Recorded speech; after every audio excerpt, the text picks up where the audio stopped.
محترم حضرات، آج اللہ رب العزت کے فضل و احسان سے ہم نے 21واں پارہ سنا ہے، اور اس پارے میں بقیہ حصہ سورۃ العنکبوت کا، اس کے بعد سورۃ الروم ہے، پھر سورۃ لقمان ہے، اس کے بعد سورۃ السجدہ ہے،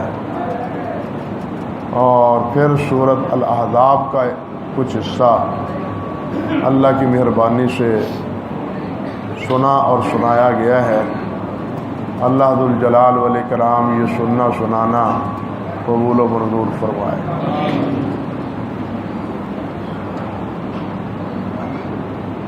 ان تمام صورتوں میں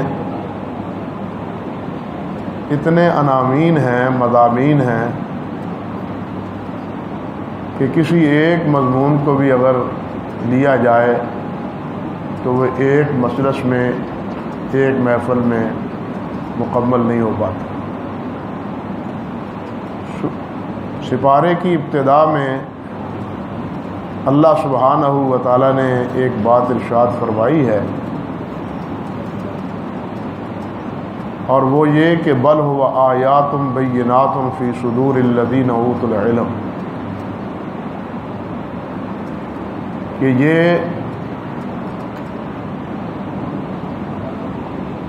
ان لوگوں کے سینوں میں محفوظ ہے جسے ہم نے علم دیا ہے۔ کیا چیز محفوظ ہے؟ قرآن مجید محفوظ۔ کچھ باتیں کل بھی قرآن مجید کے حوالے سے آپ کے گوش گزار کر رہا تھا، اور اس آیت کے تناظر میں کچھ باتیں مزید آج آپ کی خدمت میں کرنے کا خیال رکھتا ہوں۔ اللہ سبحانہ و تعالی نے اپنے کچھ بندوں کے دلوں میں قرآن مجید کو محفوظ کیا ہے، اور آج تو ان کی تعداد ہزاروں نہیں بلکہ لاکھوں سے بھی متجاوز، لاکھوں سے بھی متجاوز جن کو قرآن مجید ازبر ہے، اور اس کے ازبر ہونے میں بھی، یاد ہونے میں بھی اللہ سبحانہ و تعالیٰ کے خاص احسانات اور خاص کرم نوازی ہیں۔ یاد کرنے والوں میں کچھ وہ خوش نصیب بھی ہیں جنہوں نے بڑھاپے میں قرآن مجید کو یاد کیا ہے، 60 سال سے تجاوز کر جانے کے بعد، جب کہ انسان کے قوا کمزور پڑ جاتے ہیں، ضبط کمزور پڑ جاتا ہے، لیکن اگر 60 سال کے بعد بھی کچھ حضرات نے کوشش کی ہے تو اللہ ذوالجلال نے ان کی کوشش کو ضائع نہیں کیا، اور اس کی مثالیں اب بھی موجود ہیں۔ اسی طرح بچپن میں 7 8 سال، 9 سال، 11 سال کی عمر میں اس پاک کلام کو محفوظ کرنے والے اور یاد کرنے والے بھی ہیں۔ بلکہ تاریخ میں امام ابو محمد الاصبہانی رحمۃ اللہ علیہ کا ذکر ہے، خطیب بغدادی نے تاریخ بغداد میں بھی ذکر کیا ہے، اور دوسرے مصنفین نے بھی، کہ وہ 5 سال کے تھے جب انہیں قرآن مجید یاد تھا۔ اب 5 سال کی عمر کتنی ہوتی؟ یعنی یہ بھی ہمیں سمجھنا چاہیے کہ قرآن مجید کے اعجازات اور قرآن مجید کے اختصاصات میں سے ایک اعجاز یہ بھی ہے کہ اتنی بڑی کتاب جو 30 پاروں پر مشتمل ہے، وہ 5 سال کے بچے کو بھی اکبر ہے۔ اور ہوا یہ کہ ان کے والد صاحب انہیں حدیث کی مجلس میں حدیث کے استاد کی خدمت میں لے کے گئے کہ ان کو مدرسے حدیث میں مدرسے سما میں شرکت کی اجازت دیجیے۔ تو استاد صاحب نے فرمایا کہ یہ تو ابھی 5 سال کا بچہ ہے، اس کو کیا آئے گا، کیا سمجھ آئے گی؟ تو والد صاحب نے فرمایا کہ آپ اس کا امتحان لے لیں، قرآن مجید سن لیں، اگر یہ قرآن سنا سکتا ہے تو آپ سے سنی ہوئی احادیث کو بھی یاد کر سکتا ہے۔ تو انہوں نے کئی مقامات سے قرآن مجید کا امتحان لیا اور وہ کامیاب ہوئے، اور 5 سال کی عمر میں انہیں اپنی مجلس حدیث کے سوا میں انہوں نے شریک کیا۔ اللہ اکبر۔ بلکہ اس سے بھی حیرت ناک بات کہ مامون کے دربار میں ایک 4 سال کا بچہ تھا جس کو باپ نے اٹھایا ہوا تھا۔ باپ اٹھا لیتے کندھے کے اوپر، ہاتھ پر بٹھا کے یا یہاں کولو پر بٹھا کے، 4 سال کا بچہ جب بھوک لگتی ہے تو روتا ہے اور کہتا ہے روٹی دو، لیکن 4 سال کے بچے کو بھی قرآن یاد ہے، اور والد صاحب کہتے ہیں کہ ان سے جہاں سے چاہتے ہو قرآن مجید سن۔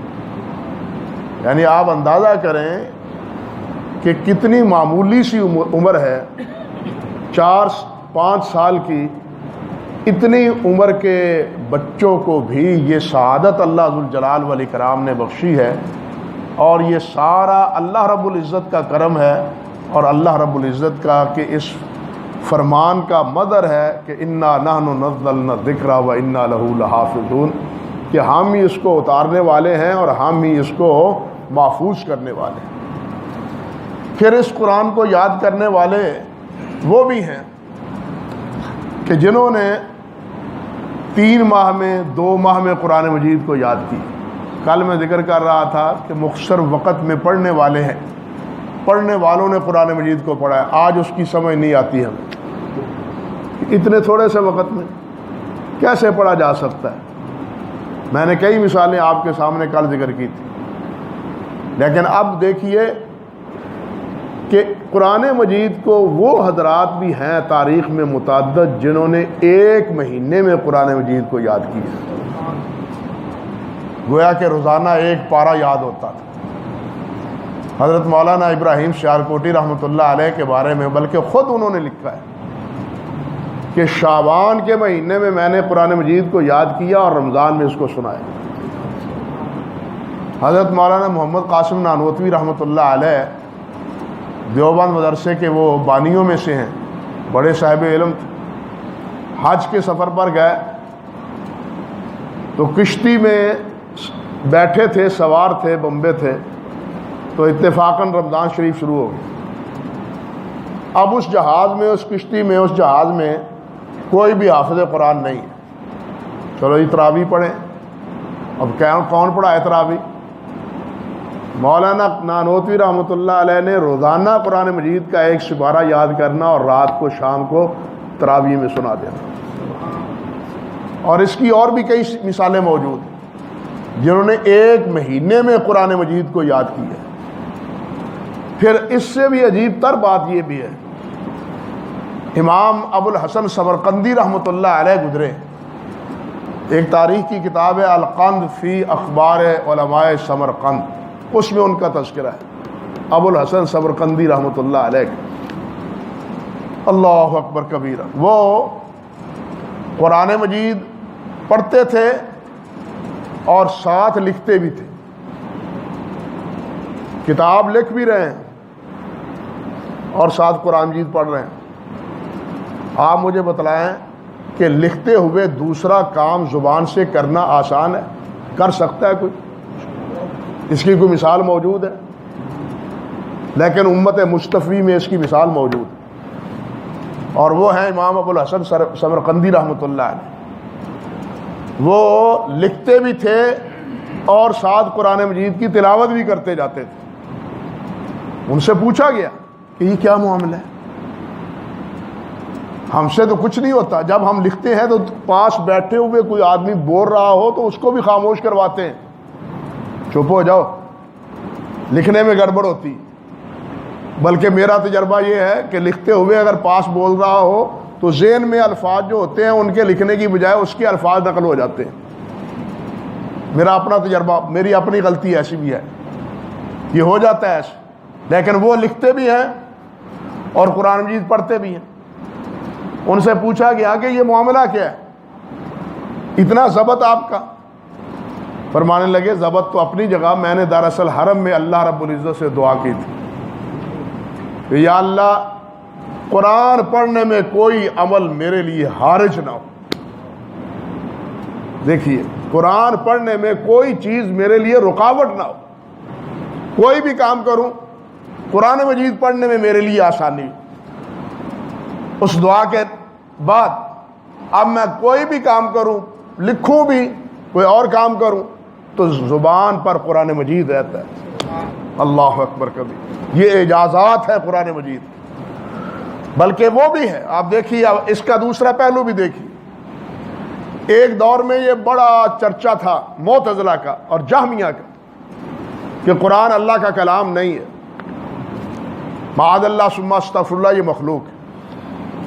اور یہی وہ مسئلہ ہے جس پر امام احمد بن حنبل اور ان کے رفقا رحمۃ اللہ علیہ رحمہم اللہ نے مارے کھائے تھے۔ امام احمد بن حنبل رحمۃ اللہ علیہ، اور بڑی تکلیف دہ واقعات ہیں امام احمد بن حنبل رحمۃ اللہ علیہ۔ وقت کی تین حکومتوں نے امام احمد بن حنبل رحمۃ اللہ علیہ کو پابند جولان رکھا اور انہیں ابتلا اور آزمائشوں میں مبتلا کیا گیا۔ امام نعیم بن حماد رحمۃ اللہ علیہ، امام بویتی رحمۃ اللہ علیہ مصر سے نعیم کو لائے، کس صورت میں؟ اندازہ کیجئے، گھوڑے پر بٹھایا ہوا ہے، پاؤں میں جولان ہے لوہے کے، اور ان کے ساتھ وزن باندھا ہوا ہے اور ہاتھ وہ بھی پیچھے باندھے ہوئے ہیں۔ اس صورت میں اکڑے ہوئے وہ جناب بغداد آتے۔ امام نعیم بن حماد امام بخاری کے استاد ہیں، اور اسی حالت میں وہ وفات پاتے ہیں۔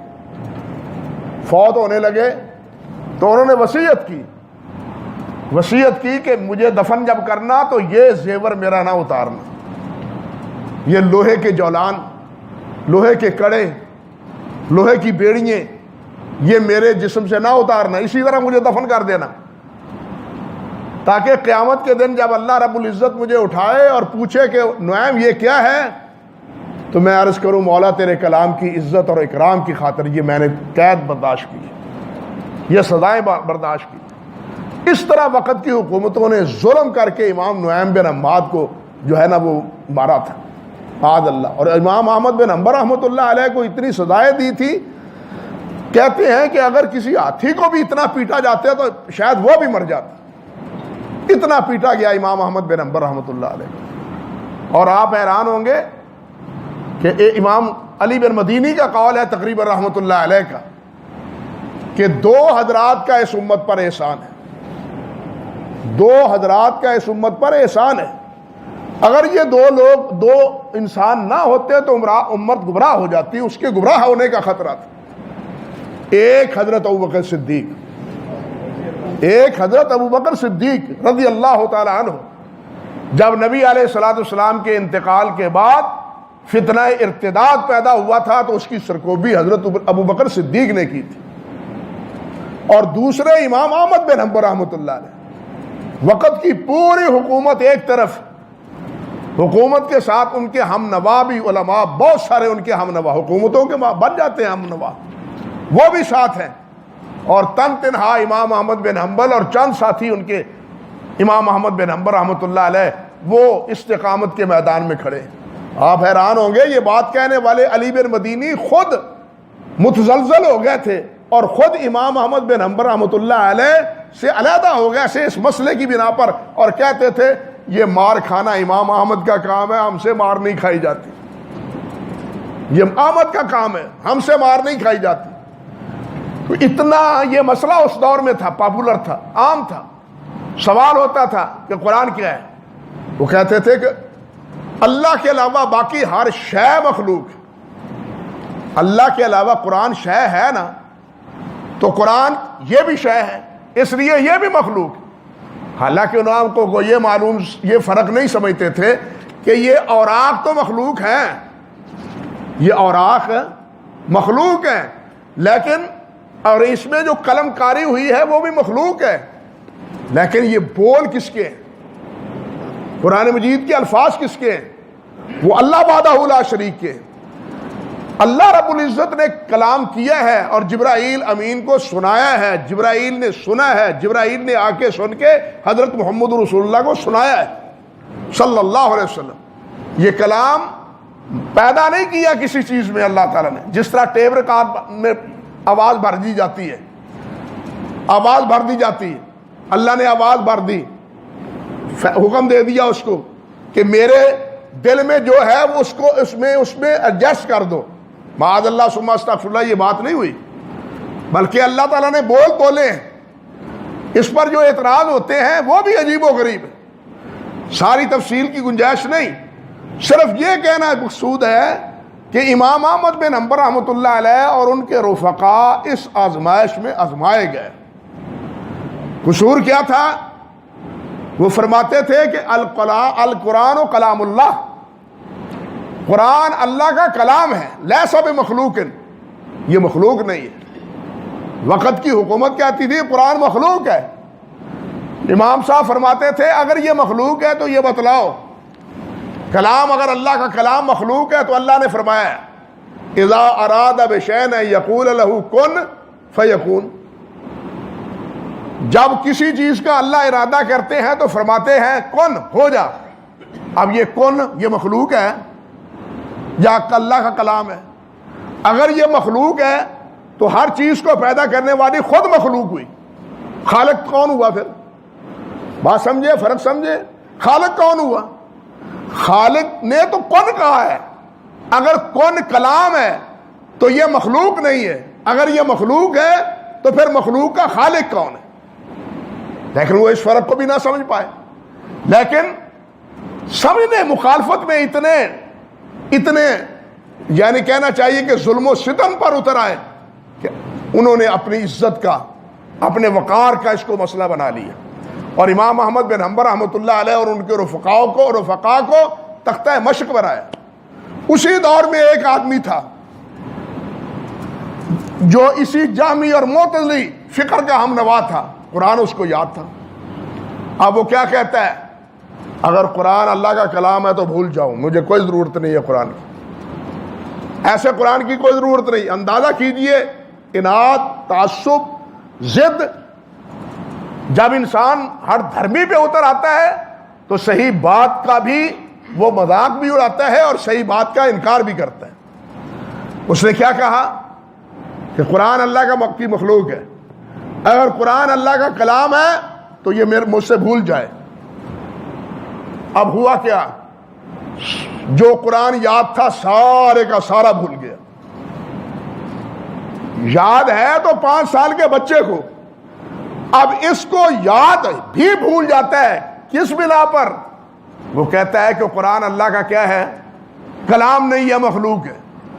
امام ابو زرع رحمۃ اللہ علیہ فرماتے ہیں مجھے کہا گیا, میں گیا بغداد, مجھے بتلایا گیا کہ وہاں ہے یہ آدمی, دیکھ لو جا کے. میں نے کہا کیا مردود کو دیکھنا ہے میں نے, ایسے مردود کو کیا دیکھنا ہے میں نے, کسی نیک آدمی کو دیکھنا چاہیے, ایسے مردود کو کیا دیکھنا ہے. اس کو جب کہا جاتا کہ پڑھو بسم اللہ الرحمن الرحیم تو وہ بسم اللہ بھی نہیں پڑھ سکتا تھا. کہتا تھا ہاں نعم ہاکذا یقولون ہاکذا نعم, لیکن پڑھ نہیں سکتا تھا. بسم اللہ قرآن ہی ہے نا, بسم اللہ بھی تو قرآن ہے. لیکن جب اس نے کہا کہ قرآن یاد نہ رہے, اگر قرآن مجید کیا ہے, اللہ کی کلام ہے, تو مجھے یاد نہ رہے, تو پھر اللہ کی طرف سے وبال ایسا آیا کہ قرآن ایسا بھولا کہ بسم اللہ بھی پڑھنے پہ قادر نہیں تھا. اللہ اکبر. یہ کتنا بڑا عبرت کا واقعہ اور کتنی بڑا سبق آموز ہے یہ بات. اسی طرح اور بہت سے واقعات اس کے لکھنے کے بارے میں دیکھیے. قرآن مجید کو اب اتنی بڑی کتاب ہے. امام ابن حبان رحمۃ اللہ علیہ نے ثقات میں لکھا ہے کہ ایک صاحب نے قرآن مجید کو 3 دنوں میں لکھا تھا. آپ پڑھنے کی بات کرتے ہیں, لکھا ہے 3 دنوں. آج کمپیوٹر کے دور میں کمپیوٹر پر بھی یہ 3 دنوں میں نہیں لکھا جاتا. وہ دستی لکھتے تھے, قلم دواس سے لکھتے تھے, یہ پین سے نہیں لکھتے تھے جس میں سیاہی نہ بھرنی پڑے. اتنا سریع الخط 3 دن میں قرآن مجید لکھا. اور پھر اس سے پوچھا کہ تم تھکے نہیں؟ 3 دن لکھتے رہے. اب اس سے حماقت ہوئی. یہ دیکھیے انا للہ و انا الیہ راجعون. کیا کہنے لگا؟ میں تھکا نہیں. ما مسنا من لغوب. یہ کہنا تھا کہ اس کا دایاں ہاتھ شل ہو گیا. یہ کہنا تھا کہ اس کا دایاں ہاتھ شل ہو گیا, مفلوج ہو گیا, اور آئندہ کے لیے ایک حرف بھی نہ لکھ سکا. کہا کیا اس نے؟ اس نے کہا ہاں 3 دن میں نے قرآن لکھا ہے.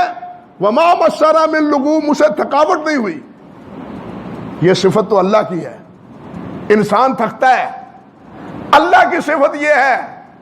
اللہ فرماتے ہیں میں نے زمین و آسمان کو پیدا کیا. وما مسنا من لغوب. مجھے کوئی تھکاوٹ نہیں ہوئی. اتنا بڑا آسمان اور اتنی بڑی زمین اور یہ پہاڑ اور یہ سارا نظام قائم کیا ہے تو میں نے اپنی قدرت سے قائم کیا ہے. اس میں مجھے کوئی تھکاوٹ. ما مسنا من لغوب. اب اس احمق نے اپنی برتری, چاہیے تو یہ تھا کہ وہ اللہ کا شکر کرتا کہ اللہ نے توفیق دی, اللہ نے ہمت دی, اللہ نے رحمت دی. لیکن یہ ذہن میں شیطان نے اس کو غرور کے ذہن میں غرور پیدا کر دیا. بالکل اسی طرح جس طرح وہ کون تھا, فرعون کا ساتھی حامان, قارون, جس سے کہا گیا کہ یہ تیرا مال ہے, اس کو کچھ اللہ کی راہ میں خرچ کرو. وہ کہنے لگا اس کو تو میں نے اپنے علم کی زور سے مارا ہے, کمایا ہے. علم کی وجہ سے میں نے کمایا. اللہ سبحانہ و تعالیٰ نے اس کو اور اس کے مال تمام دونوں کو زمین میں دھنسا دی. تیرے علم نے دیا تجھے, میں نہ دیتا تو تیرا علم دیتا تجھے. اگر 3 دن میں لکھنے کی ہمت دی ہے تو میں نے دی ہے, طاقت دی ہے تو میں نے دی ہے. اس لیے انسان کو جو بھی ملے اس کا اللہ کا شکر ادا کرنا چاہیے. اسے اپنے کمالات تصور نہیں کرنا چاہیے. میرا تجربہ, میرا علم, میری محنت, میری کوشش, یہ نہیں چلتی اللہ کے. اللہ کو یہ پسند نہیں ہے. ہاں محنت کرے, اللہ ذوالجلال محنت کو ضائع نہیں کرتے. والذین جاہدوا فینا لنہدینہم سبلنا. اللہ اس کی محنت کو من جدہ وجدہ, جو محنت کرتا ہے اللہ اس کی محنت کو پورا کرتا ہے. لیکن وہ محنت کر کے پھر بھی نتیجہ کس کے سپرد کرے؟ اللہ رب العزت کی. تو اس نے کیا کہا کہ جناب میں نے 3 دن میں اس کو لکھا اور میں ما مسنا من لغوب. آپ حیران ہوں گے, میں نے قرآن مجید ایک لکھا ہوا ہے, ایسا بھی دیکھا ہے, چھپا ہوا ہے, لیکن وہ اس کے نسخے آج کل بہت انقا ہے. آپ کے یہاں فیصل آباد میں مولوی عمر صاحب ہیں, ان کے پاس میں نے دیکھا کہ یہ پہلی سطر جس لفظ سے شروع ہوتی ہے آخری سطر بھی اسی لفظ سے شروع ہوگی. مثال کے طور پہ فا ہے یہاں, تو آخری سطر میں بھی فا ہے. کاتب نے اس ترتیب سے اور ایسے انداز سے لکھا ہے کہ دوسری سطر جس لفظ سے شروع ہوتی ہے نیچے سے دوسری سطر بھی اسی لفظ سے شروع ہوتی ہے. اسی طرح ساری سطور ہیں, اور درمیان کی سطر جس لفظ سے شروع ہوتی ہے, کمال یہ ہے کہ اگلے صفحے کی درمیان کی سطر بھی اسی لفظ سے شروع ہوتی ہے. یعنی لکھنے والوں نے بھی محبت کی کمال کر دی. آپ کے لاہور کے محمد حسین کاتب لاہوری ہوئے ہیں, تاریخ میں محمد حسین لاہوری ہوئے ہیں. انہوں نے قرآن مجید کے 2 نسخے لکھے. عجیب بات ہے, 2 نسخے تیار کیے 30 صفحات میں, بڑے صفحے میں, 30 اوراق میں, 30 پارے ہیں نا, ایک پارا. کیا لکھا؟ پہلی سطر کو چھوڑ کے باقی ہر سطر ابتدا الف سے شروع ہو رہی ہے. پورا قرآن مجید اس طرح لکھا. پھر دوسرا نسخہ کیسا لکھا؟ پہلی سطر کو چھوڑ کے باقی تمام سطور واو سے شروع ہو رہی. لکھنے والوں نے بھی کمال کیا ہے, حفظ کرنے والوں نے بھی کمال کیا, پڑھنے والوں نے بھی کمال کیا, لکھنے والوں نے بھی کمال کیا. یعنی کتنے اجازات ہیں, کیسا تنوع ہے قرآن مجید کے حوالے سے.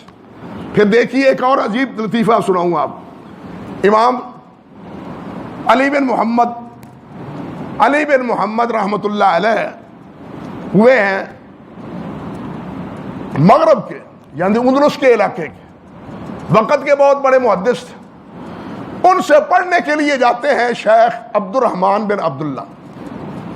یہ امام ابن بشقوار رحمۃ اللہ علیہ نے الصلہ میں واقعہ لکھا ہے, کتاب ہے مغرب کے علماء کے بارے میں, الصلہ ابن بشقوال کی.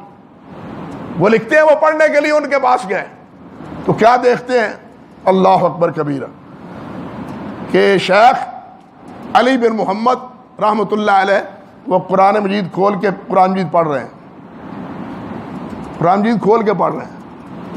عبد الرحمن بن عبداللہ کہتے ہیں میں حیران ہوا، اتنا بڑا محدث اور قرآن دیکھ کے پڑھ رہا ہے۔ ہمارے ہاں تو عیب سمجھا جاتا ہے اگر کوئی محدث اس کو قرآن یاد نہ ہو۔ یہ مشرق سے وہاں مغرب پڑھنے کے لیے مغرب میں گئے تھے پڑھنے کے لیے، ہمارے ہاں عیب سمجھا جاتا ہے جس کو قرآن مجید یاد نہ ہو۔ یہ اتنے بڑے محدث ہیں نامور، اور لوگ دور دور سے پڑھنے کے لیے ان کی خدمت میں حاضر ہوتے، اور یہ قرآن مجید دیکھ کے پڑھ رہے ہیں، ان کو قرآن یاد نہیں ہے۔ اللہ اکبر کبیرہ۔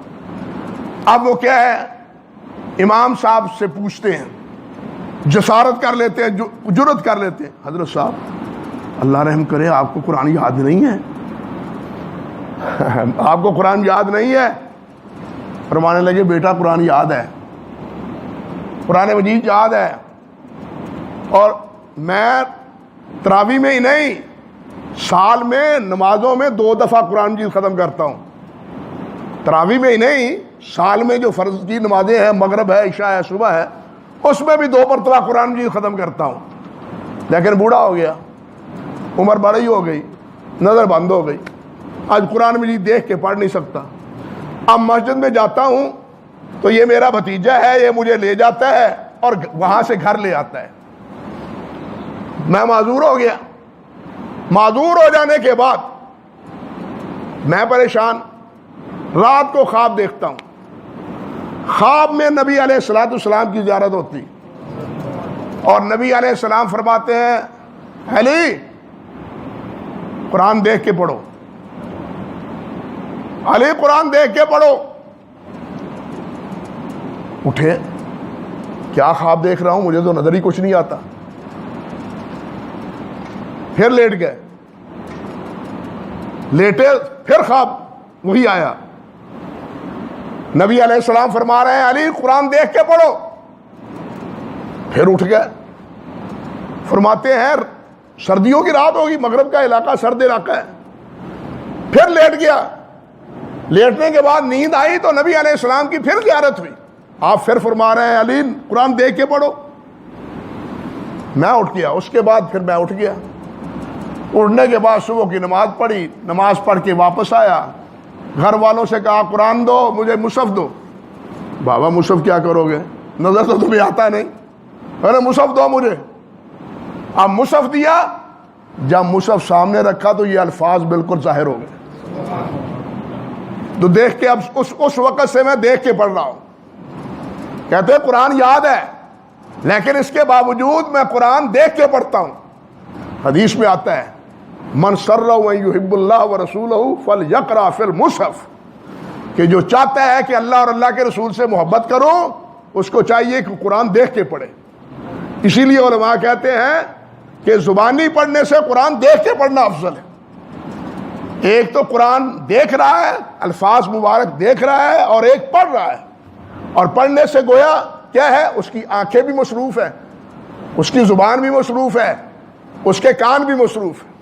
یہ بالکل اسی طرح ہے جس طرح بیت اللہ کو دیکھنے والے کو بھی ثواب ملتا ہے، نماز پڑھنے اور طواف کرنے والے کو بھی ثواب ملتا ہے۔ یہ بیت اللہ کو دیکھنا جس طرح باعث اجر ہے، اسی طرح گویا قرآن مجید کو دیکھ کے پڑھنا اس میں بھی بہت بڑا اجر ہے۔ بلکہ فرمایا من سرہ ان یحب اللہ ورسولہ فلیقرأ فی المصحف، اس کو چاہیے کہ مصحف میں پڑھے۔ اور اسی لیے علماء نے کہا ہے کہ سب سے بہتر ہے کہ نماز میں قرآن مجید پڑھا جائے، نماز میں، نماز کے بعد بہتر ہے قرآن مجید کو میں دیکھ کے پڑھا جائے۔ تیسری صورت یہ ہے کہ زبانی پڑھا جائے۔ تو بہرحال یہ قرآن مجید کے اتنے اعجازات ہیں مختلف پہلوؤں سے کہ جو ختم ہونے والے نہیں ہیں۔ اور یہ ساری بات کس وجہ سے ہے؟ اللہ اکبر، کہ اللہ سبحانہ و تعالیٰ نے قرآن مجید میں یہ محبت رکھی ہے کہ اللہ کے بندے اس سے اتنی محبت کرتے ہیں کہ مختلف انداز اور اسلوب میں اپنے اپنے پیار اور محبت کا اظہار کرتے ہیں۔ آپ اندازہ کریں، وقت کا بہت بڑا شاعر تھا لبید، عرب کا لبید بہت بڑا شاعر تھا، نبی علیہ السلام کے دور میں اسلام لے آیا تھا، مسلمان ہو گیا تھا، نبی علیہ السلام کی خدمت میں حاضر ہوا تھا۔ زمانہ جاہلیت کا اس کا مشہور شعر ہے، الا کل شعر ما خل اللہ باطل وکل نعیم لا محالۃ زائل۔ نبی علیہ السلام نے فرمایا اصدق کلام الشعراء کلام لبید، سب سے اچھا کلام لبید کا یہ ہے، الا کل شعر ما خل اللہ باطل، خبردار اللہ کے علاوہ ہر چیز باطل ہے، ہر چیز فانی ہے، ہر چیز ختم ہے۔ وکل نعیم لا محالۃ زائل، فرمایا یہ بات اس کی غلط ہے، اس لیے کہ جنت کی نعمتیں ظاہر ہونے والی نہیں ہیں، جنت کی نعمتیں دائمی ہیں، سرمدی ہیں اور ابدی ہیں، ہمیشہ کے لیے، وہ زائل نہیں ہونے والی۔ دوسرے جملے میں وہ خطا کھا گیا۔ یہ لبید اتنا بڑا شاعر تھا کہ سوق عکاظ میں جب اس نے اپنا کلام پڑھا، الشعر والشعراء کے مصنفین جس نے شعراء کا تذکرہ ہے، الشعر والشعراء، اس میں ہے کہ اس کے کلام کو سن کے شعراء نے اس کو ملک الشعراء کا لقب دیا اور اس کو سجدہ کیا، اللہ اکبر کبیر، لبید کو۔ اور اس سے بھی عجیب تر بات عجیب ہے کہ ایک فرزدق وقت کا بہت بڑا شاعر ہے، بہت بڑا ادیب ہے، فرزدق جا رہا ہے گھوڑے پر، ایک آدمی بیٹھا ہے جنگل میں اور لبید کا کلام پڑھ رہا ہے، لبید کے شعر پڑھ رہا ہے۔ یہ فرزدق اٹھا، کھڑا ہوا، گھوڑے سے اترا اور شعر پڑھنے والے کے سامنے سجدہ ریز ہو گیا۔ وہ تم یہ کلام پڑھ رہے ہو، لبید کا کلام پڑھ رہے ہو، اتنا فصیح اور اتنا بلیغ کلام۔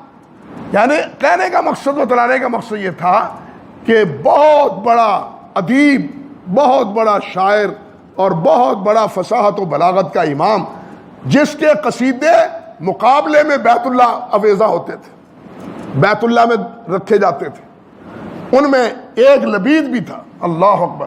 لیکن جب مسلمان ہوا، مسلمان ہونے کے بعد اس سے پوچھا گیا، وہ کلام سناؤ، کہنے لگا سورۃ بقرہ اور آل عمران کے بعد میں اپنا کلام بھول گیا ہوں، جو فصاحت اور بلاغت قرآن مجید میں نے پڑھی ہے، اب مجھے اپنے کلام میں وہ فصاحت اور بلاغت نظر نہیں آتی۔ اب یہ ہے سند قرآن مجید کے فصاحت اور بلاغت، جو بلاغت کے خود امام ہیں وہ اس کے اعجاز کو تسلیم کرتے ہیں۔ قرآن نے ایسے تو نہیں کہا آؤ مقابلے میں، زیادہ نہیں ایک چھوٹی سی صورت بھی بنا کے لاؤ، لیکن کوئی بھی اس وقت کے شعراء ہوں، ادیب ہوں اور جناب بڑے بڑے ماہر ہوں کلام کے، انہوں نے یہ چیلنج قبول کرنے کے لیے اپنے آپ کو آمادہ نہ پایا۔ یہ قرآن مجید کا اعجاز ایسا ہے کہ اس وقت سے لے کے اب تک برقرار ہے۔ وہ جو نبی علیہ السلام نے فرمایا تھا کہ اللہ ذوالجلال نے مجھے ہمیشہ کے لیے ایک معجزہ دیا ہے، جس طرح نبی علیہ السلام کی نبوت ہمیشہ کے لیے ہے، اسی طرح یہ معجزہ بھی ہمیشہ کے لیے ہے، یہ قرآن مجید معجزہ بھی ہمیشہ کے لیے، آپ کی نبوت بھی قیامت تک اور یہ اعجاز بھی قیامت تک کے لیے یہ کتاب لوگوں کے لیے ہدایت اور رہنمائی کا ذریعہ ہے۔ اور اسی کتاب کے بارے میں اللہ نے فرمایا کہ میں نے اپنے بندوں کے سینوں میں، دلوں میں اس کو اتار دیا ہے۔ یہ اللہ ذوالجلال والاکرام کا فیضان ہے، اللہ کی رحمتیں ہیں اس کلام پاک کے حوالے سے۔ باقی جہاں تک سورۃ عنکبوت کا مسئلہ ہے یا الروم یا لقمان کا یا اس کے بعد سورۃ السجدہ یا الاحزاب کا، تو صحیح بات ہے ان میں اتنے مضامین اور اتنے عناوین ہیں کہ ان کو ایک موضوع بنا لیا جائے تو پوری مجلس اسی ایک عنوان پر ختم ہو سکتی ہے۔ حضرت سورۃ لقمان میں بھی اور سورۃ عنکبوت میں آپ دیکھیے کہ اللہ ذوالجلال نے غیر اللہ کی مثال مکڑے کے جالے کیوں دی؟ مکڑے کا جال، عنکبوت کس کو کہتے ہیں؟ مکڑے کے جالا۔ کیا مقصد؟ مشرک اپنے دلائل کو سمجھتا ہے بڑے مضبوط ہیں، بڑے جناب اس میں کشش ہے اور اس کا کوئی جواب نہیں ہے۔ اللہ ذوالجلال نے فرمایا کہ مشرکوں کے شرک کی مثال عنکبوت کے جالے کی ہے۔ مشرک یہ سمجھتا ہے کہ میرے پاس بڑے دلائل ہیں، لیکن اس کے یہ دلائل اتنے کمزور ہیں جس طرح کہ عنکبوت کا جالا کمزور ہے۔ وہ ایک انسان، مضبوط انسان کیا، معمولی انسان کی پھونک سے اڑ جاتا ہے، بالکل اسی طرح ایک واحد کی ایک جملے سے مشرک کے تمام تانے بانے جو ہے وہ ہوا منصورہ ہو جاتے ہیں، تار تار ہو جاتے ہیں۔ یہ مثال اللہ ذوالجلال والاکرام نے سورۃ عنکبوت میں عنکبوت کے جالے کی اور عنکبوت کے مکڑے کی اسی تناظر میں دی۔ اسی طرح کی دوسری باتیں ہیں۔ اللہ سبحانہ و تعالیٰ اس قرآن کی محبت ہمارے دلوں میں جاگزوئی فرمائے، اس کو پڑھنے کی بھی اور اس پر عمل کرنے کی بھی توفیق بخشے۔ وآخر دعوانا الحمدللہ رب العالمین۔